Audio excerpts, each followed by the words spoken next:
எங்கள் பையன் ஸ்கூலில் ஆனுவல் டே, ஸோ அதனால் சீக்கிரமாக வந்து விட சொல்லிட்டாங்க. விட்டுட்டு 2 மணி நேரம் டைம் இருக்குது. வீட்டுக்கு போனோன்னா போயிட்டு காஃபி கூட குடிக்க டைம் இருக்காது, ஏன்னா வீடும் ரொம்ப டிஸ்டன்ஸில் இருக்குது. அதனால் ஆல்ரெடி நம்ம சேனலில் ஒரு லேண்டு காமிச்சிருந்தோம் இல்லையா, நாங்கள் ஒருத்தவங்க சஜஸ்ட் பண்ணி வாங்கியிருந்தாங்கன்னு. அங்கே வந்து ரிலாக்ஸ் பண்ணலான்னு வந்திருக்கோம். மாந்தோப்பில் சுத்திர மாந்தோப்பு இருக்கும். இப்போ வெயில் அடிக்குது, கார்லயே உட்கார முடியாது. ஸோ அதனால அங்கே கொஞ்ச நேரம் ரிலாக்ஸ் பண்ணலாம், நிழலுக்காக ஒதுங்கி.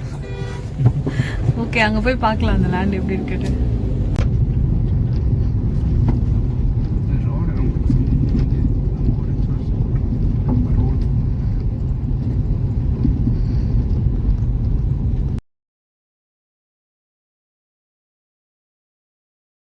ஒரு 1-2 வீக்ஸ் முன்னாடியே இங்கே வந்தோம். அன்னைக்கு வந்து பார்க்கும்போது மாமரெல்லாம் ஜஸ்ட் பிஞ்சு விட்டு இருந்தது. சரி சொல்லிட்டு இங்கே கட்டியிருக்க வீடெலாம் மட்டும் பார்த்துட்டு போயிட்டோம். மந்த்லி செகண்ட் விசிட் வந்து பார்க்கலாம் போய்.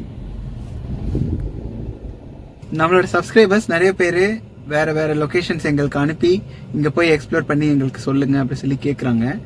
அவங்களுக்காகவே சில லொக்கேஷன்லாம் எக்ஸ்ப்ளோர் நாங்கள் ஆல்ரெடி பண்ணிட்டோம். ஒரு 2 வீக்ஸ் முன்னாடியே போனோம். அப்போ நாங்கள் எடுத்த வீடியோவை எங்களால் எடிட் பண்ணி போட முடியல, சம் பர்சனல் ரீசன்ஸ்னால எங்களுக்கு அதில் ஃபோக்கஸ் பண்ண முடியல. பட் இப்போது இனிமேல் வர வீடியோஸ் எல்லாமே வந்து வேறு வேறு லொக்கேஷன்ஸ் எக்ஸ்ப்ளோர் பண்ணி அங்கே என்னென்னலாம் இருக்குது, அங்கே வந்து பர்ச்சேஸ் பண்ணலாமா, பிளாட்டோ அப்பார்ட்மெண்ட்டோ, அதை பற்றி நாங்கள் டீட்டெயிலாக வீடியோஸ் போட போகிறோம் இனி வர சீரீஸில். சஜஸ்ட் பண்ண ஒரு பிளாட் வந்து எப்படி இருக்குன்னு சொல்லி பார்க்கறதுக்காக வந்து ரெக்கார்ட் பண்ணி உங்களுக்கும் காமிச்சிருந்தோம். அதே இடத்துக்கு தான் திரும்ப வந்திருக்கோம். ஒரு 2 to 3 இயர்ஸ்க்கு முன்னாடி நான் சஜஸ்ட் பண்ணி வாங்கி கொடுத்தோம். லொக்கேஷன் ஆக்சுவலாக தாழம்பூர் தான், சிறுசேரிக்கு பேக் சைடு இருக்குது. இந்த பர்டிகுலர் ப்ராஜெக்ட் போடும்போது 3500 அந்த மாதிரி ரேஞ்சில் விற்றாங்க. இப்போ இங்கே வந்து ஒரு ஸ்கொயர் ஃபீட் வந்து 7000 ரேஞ்சில் விற்கிறாங்க. நம்மக்கிட்டே சஜஷன்ஸ் கேட்டிருக்காங்க, இங்கே காம்பவுண்ட் செவர் கட்டலாமா இல்லை ஒயரிங் ஏதாவது பண்ணி க்ளோஸ் பண்ணி வைக்கலாமா சொல்லி கேட்டிருக்காங்க. எங்கள் ரிலேட்டிவ் தான், நாங்களும் சரி இங்கே வந்து பார்க்கலான்னு வந்திருக்கோம். இங்கே வந்து ஃபென்சிங் போட்டதை விட இந்த மாதிரி சிவரி கட்டினா நல்லாயிருக்கும்னு நான் சஜஸ்ட் பண்ண போகிறேன். இந்த மாதிரி பில்லர்ஸ் மாதிரி வச்சு அதில் ஸ்லாப் மாதிரி வைக்கிறாங்கல்ல, இந்த மாதிரி சிவரி கட்டிக்கலாம், இட் இஸ் மோர் சேஃப் அப்படி சொல்லி நான் சஜஸ்ட் பண்ணலான்னு இருக்கேன். முன்னாடி வந்திருந்தேன், அப்போ வந்து இந்த இடத்துல நான் ரெக்கார்ட் பண்ணி வச்சுருக்கேன், அதையும் நான் ஆட் பண்ணுறேன் பாருங்க. அவங்க வாங்கும்போது வெறும் காலியாக இருந்தது லேண்டு. இப்போ பார்த்தீங்கன்னா ஃபுல்லாக சுற்றி வீடு கட்டிகிட்டே இருக்காங்க. இங்கே ஏன் கூட்டிகிட்டு வந்தோன்னா, எங்களுக்கு நல்ல ஒரு பச்சை பசுமையாக ஒரு பிளேஸ் வீட்டுக்கு பக்கத்துலேயே இருக்குது, ஒரு 10 minutes டிரைவில் இருக்குன்றதுனால அடிக்கடி டைம் கிடைக்கும் போது இந்த பக்கம் வருவோம். நாங்கள் மாங்காய்லாம் காய்ச்சிருக்கோம், பறிச்சிட்டும் போவோம். பார்த்தீங்கன்னா நிறைய வீடுங்க வந்து வந்துருச்சு, ஆல்ரெடி ஒரு 10 houses கிட்ட வந்துருச்சு. லாஸ்ட் டைம் வந்ததுக்கும் இப்போ வர்றதுக்குள்ளேயே ஒரு 4-5 ப்ராஜெக்ட் ஸ்டார்ட் பண்ணி கிரவுண்ட் ஃப்ளோர்லாம் முடிச்சிட்டாங்க. இந்த ஹவுஸ் பார்த்தீங்கன்னா லேண்ட் வந்து ஒரு மாதிரி ரெக்டாங்குலர் தான் இருக்கும், பெருசாக இருந்தாலும் ரெக்டாங்குலாக இருக்கும். சன் உதிக்கிற டைரக்ஷனுக்கு ஏற்ற மாதிரி அங்கே வீடு வாசக்கால் வந்து பிளான் பண்ணி கட்டியிருக்காங்க. பெரிய ஹால் வச்சிருப்பாங்கன்னு நினைக்கிறேன். நியூ கன்ஸ்ட்ரக்ஷன் ஒர்க் ஸ்டார்ட் பண்ணி halfway த்ரூல இருக்கு. இது பார்க்கும்போது கனவு வீடு கட்டணுன்றது நமக்கு மட்டும் இல்லை, எல்லாருக்குமே அந்த இருக்கிற ஒரு பெரிய விஷயம் இருக்குன்னு நினைக்கிறேன். ஏன்னா இந்த ப்ராப்பர்ட்டி விற்கும் போதே 1 crore plus ரேஞ்சில் தான் விற்றுது ஒவ்வொரு லேண்டுமே. பெரிய லேண்டு 1 crore அட்லீஸ்ட் இருக்கும் ஒவ்வொரு ப்ராப்பர்ட்டியும். அவ்வளோ காசு கொடுத்து வாங்கி அட்லீஸ்ட் ரொம்ப நாள் போட்டு வைக்காம உடனே கன்ஸ்ட்ரக்ஷன் ஸ்டார்ட் பண்ணணும்னு சொல்லிட்டு ஒரு 5 yearsக்குள்ளேயே இத்தனை ஹவுசஸ் கன்ஸ்ட்ரக்ட் பண்ணியிருக்காங்க பாருங்க. Wise decision to buy individual property and build land. Appreciation இருக்கும். சொந்த யூசேஜா இருந்தாலும் சரி, இல்லை வாங்கி கட்டி யாராவது விற்கிறாங்க இல்லை வாடகை விட்டுறதுனாலும் அதுவும் ஒரு நல்ல டெசிஷனாக தான் இருக்கும்னு நினைக்கிறேன். சென்னை சுற்றி இருக்கிற சரௌண்டிங்கில் investment is still one of the best. இப்போ அந்த லேண்டில் மாங்காய் மரம்லாம் நிறைய இருந்துச்சுல, அங்கே போய் காய்ச்சிருக்கான்னு பார்க்கலாம் வாங்க.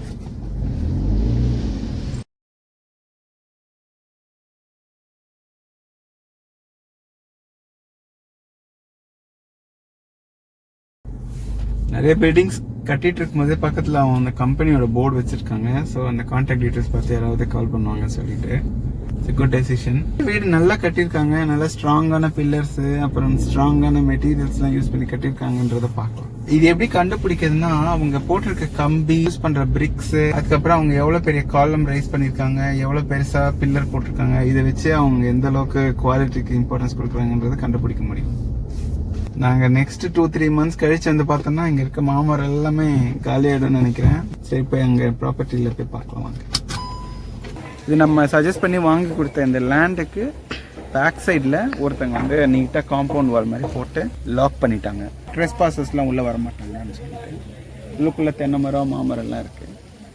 வெளியே பொறுத்த வரைக்கும் இந்த மாதிரி ஒரு ஃப்ரேம் போட்டு அதில் அப்படியே ஸ்லாப் மாதிரி அடுக்கி ஒரு வால் பில்ட் பண்ணியிருக்காங்க. இது என்ன டைப் ஆஃப் வால்னு எனக்கு தெரியல, உங்களுக்கு தெரிஞ்ச கமெண்ட்டில் சொல்லுங்கள். இது அட்லீஸ்ட் ஒரு 4-5 இயர்ஸ் வரும்னு நினைக்கிறேன். ஸ்ட்ராங்காகவே தெரியலையே பார்த்தா. அதான் இது ரொம்ப ஸ்ட்ராங்காக இருக்காது, பட் 4-5 இயர்ஸ் வரைக்கும் டெம்பரரி சொல்யூஷன் தான். இரும்பு கம்பினா கொஞ்சம் நல்லா அதோட லைஃப் போயிடும், கம்பிலாம் இறங்கிடும், ஏதாவது அனிமல்ஸ் வந்து முட்டி மோதி தள்ளி விட்டுடும் அந்த மாதிரி. இதுனா யாருமே உள்ளே வர முடியாது. கம்பினா கம்பியை இறக்கிட்டு கூட உள்ளே வருவாங்க, இது யாருமே உள்ளே போக முடியாது. அதுக்காக இந்த மாதிரி பிளான் பண்ணி ஹைட்டாக இருக்குல்ல வால்.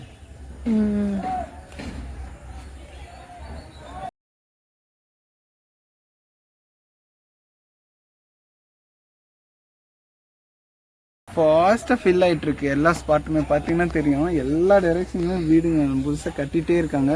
முடித்த வீடுங்க நிறைய இருக்குது, பாதி ஒர்க் நடந்து முடிஞ்ச வீடுங்க நிறைய இருக்குது. பாருங்க அங்கே பாருங்க, மாங்காய்லாம் பிஞ்சாக இருக்குது. மாங்காய்லாம் இப்போ தான் பிஞ்சு விட்டுருக்கு. இன்னொரு 1 மந்த் கழித்து மார்ச் எண்டில் நம்ம வந்தோம்னா சூப்பராக நிறைய மாங்காய் இருக்கும், பறிச்சுட்டு போயிடலாம். இந்த பர்டிகுலர் ப்ராஜெக்ட்ல பார்த்தீங்கன்னா ஆல்மோஸ்ட் ஒரு 90% ஆஃப் த ஹவுசஸ் வந்து கன்ஸ்ட்ரக்ஷன் ஸ்டார்ட் பண்ணிட்டாங்க. ஹவுசஸ் முடிச்சிட்டாங்க, சில ஹவுசஸ் வந்து ஆஃப் வே கன்ஸ்ட்ரக்ஷன் போயிட்டு இருக்கு. 1 or 2 பிளாட்ஸ் தான் இருக்கு. So there are more chances. இங்கே நிறைய வீடுங்க வந்துச்சுன்னா நம்மளோட பிளாட்டை வந்து கொஞ்சம் பொல்யூட் பண்ணுறதுக்கு சான்சஸ் இருக்குது. லைக் குப்பை போடுறதோ இல்லை பில்டிங் வேஸ்ட் மெட்டீரியல்ஸ்லாம் போட்டு வைக்கிறது, இந்த மாதிரி வேஸ்ட் பண்ணுறது சான்ஸ் இருக்குது. அதனால it's better to safeguard our property. அதுக்காக நம்ம வந்து ஒரு வால் கட்டிக்கலாம் அந்த மாதிரின்னு சொல்லி சஜஸ்ட் பண்ண போகிறேன் உங்களுக்கு. வாங்க நம்ம போய் பார்க்கலாம். நீங்கள் லேண்ட் வாங்குறீங்கன்னா நீங்கள் ஃபஸ்ட்டு வேலி போடுங்க. இந்த லேண்ட் தான் நம்ம ரெஃபர் பண்ணவங்க வாங்கின லேண்டு. இது வந்து பக்கத்தில் இருக்கவங்களோட லேண்டு. இவங்க வந்து வேலி போட்டுட்டாங்க.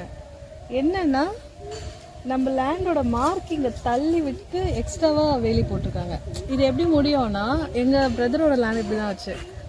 அந்த லேண்டு பின்னாடி இருக்கிறவங்க நம்மளோட லேண்டில் 1 அடி இல்லைன்னா 1/4 அடி தள்ளி கட்டுவாங்க.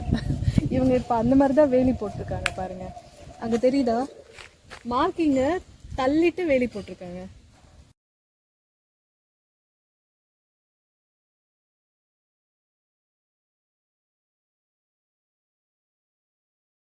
அப்போவே ஃபிக்ஸ் பண்ண வேண்டிய விஷயம்.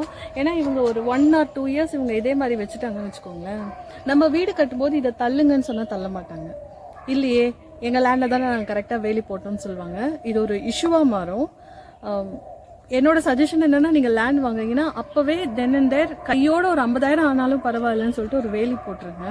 நம்ம லேண்டில் தான் போட போகிறோம். ஏன்னா மற்றவங்க கரெக்டாக வேலி போடாமல் எக்ஸ்டெண்ட் பண்ணி போட்டாங்கன்னா அது ஃபியூச்சரில் நிறைய ப்ராப்ளம்ஸ் கிரியேட் பண்ணும்.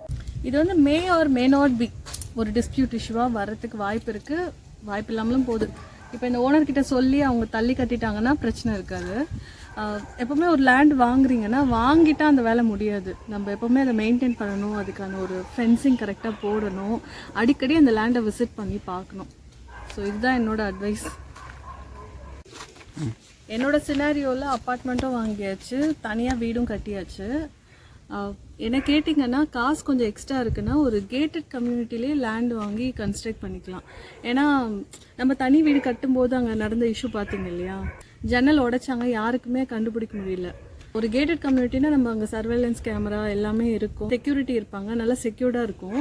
ஸோ ஒரு கேட்டட் கம்யூனிட்டியில் நம்ம லேண்ட் வாங்கிட்டோம்னா, காசு இருந்தால் சொல்கிறேன், உங்ககிட்ட அமௌண்ட் இருக்குது, பட்ஜெட் இருக்குன்னா நீங்கள் ஒரு கேட்டட் கம்யூனிட்டியில் லேண்டு வாங்கிட்டீங்கன்னா அந்த லேண்டும் உங்களுக்கு சொந்தம், உங்களுக்கு பிடிச்ச மாதிரியும் வீடு கட்டிக்கலாம், பீஸ்ஃபுல்லாகவும் இருக்கலாம். 2025 மார்ச்சில் என்னோட அட்வைஸ் இதுதான்.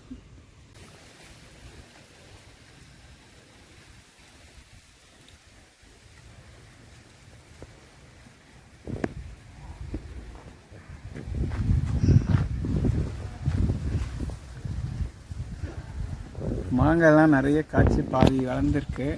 ஒரு 2 வீக்ஸ் 3 வீக்ஸ் கழிச்சு வந்து பார்த்தா நல்லா பெருசாக இருக்கும்னு நினைக்கிறேன். அப்போ வரும்போது நிறைய மாங்காய் பறிச்சுட்டு வீட்டுக்கு கொண்டு போய் ஊறுகாய் போட்டு சாப்பிட வேண்டியதான்.